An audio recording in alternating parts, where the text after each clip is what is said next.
জীবনের কয়েকটি নীতি।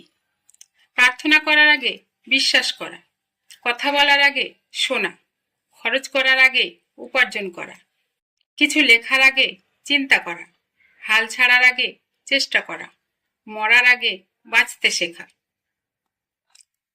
জীবনের 4টে জিনিস কখনো ভাঙতে নেই: প্রতিশ্রুতি, বিশ্বাস, মন ও সম্পর্ক।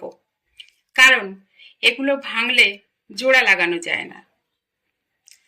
আপনার পেছনে কেউ বাজে কথা বললে তার 3টে কারণ থাকতে পারে।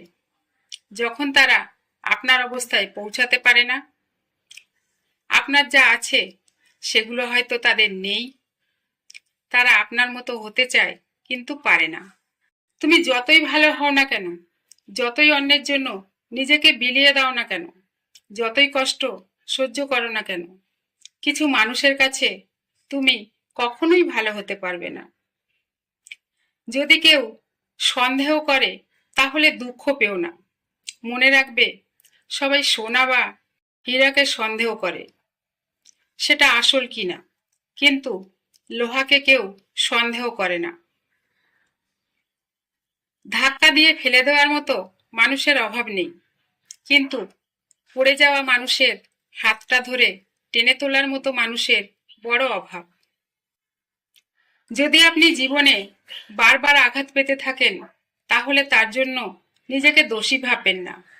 শুধু মনে রাখবেন, যে গাছটির ফল সবচেয়ে মিষ্টি, সেই গাছটিতেই সবচেয়ে বেশি পাথর ছুঁড়ে মারা হয়। জীবনে জয়ী হও, কিন্তু কাউকে ঠকিয়ে নয়।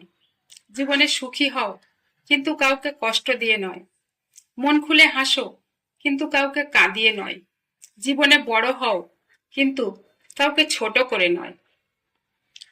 লেবু বেশি চাপলে যেমন তেতো হয়ে যায়, তেমনি কাউকে বেশি ভালোবাসলে তার অহংকার বেড়ে যায়। তাই কাউকে তার চাহিদার চেয়ে বেশি ভালোবাসা দেওয়া উচিত না। মেঘ সকলের ক্ষেত্রের উপর দিয়ে সমানভাবে বর্ষণ করে, কিন্তু যে ক্ষেত্র উপযুক্তভাবে কর্ষিত তাতেই ভালো ফসল হয়। কিন্তু যে ভূমি ভালোভাবে কর্ষিত নয়, তা কিন্তু ওই বৃষ্টির ফল লাভ করতে পারে না। এটা কিন্তু মেঘের অপরাধ নয়।